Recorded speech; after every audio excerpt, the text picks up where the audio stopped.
The woman yanked off her bra, balled it up, and stuffed it into her shoe, then flung it downward from the skyscraper. It was the only way they could think of to signal for help. Watching the shoe fall through the telescope, Hunter's heart raced. But when it hit the ground, no one seemed to notice. Just as despair set in, Becky spotted a figure through the telescope. They shouted with all their strength. The man couldn't hear them through the tower barrier. Their dog, however, sensed something, though, was quickly called back by its owner as the man was about to leave. Becky, in sudden panic, threw her shoe down, but missed. She then tossed her last shoe, which luckily struck the iron frame with a loud clang, catching the attention of both the dog and the man. If the man simply picked up the shoe and walked away, Becky pulled out a signal gun, ready to fire a distress flare. But Hunter stopped her, knowing it was pointless since the man was already too far. They noticed a nearby caravan preparing a barbecue, and thought waiting until night would offer a better chance of being seen. When darkness fell, Hunter tried firing the signal gun, but it misfired. As the man was about to get into the caravan, Becky tried again.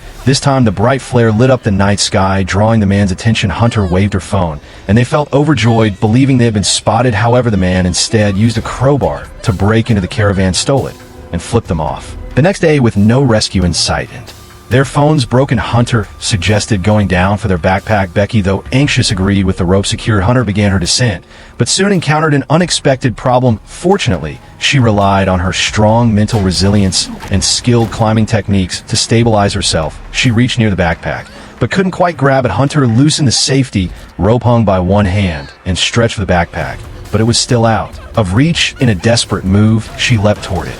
Barely landing on the support, she grabbed some water from the backpack. To Becky's frustration, now the challenge was getting back up. The rope was just beyond reach. Hunter used a selfie stick to hook the backpack onto the rope. She locked it again, held the backpack midair, and began climbing up. They were almost back when another mistake happened.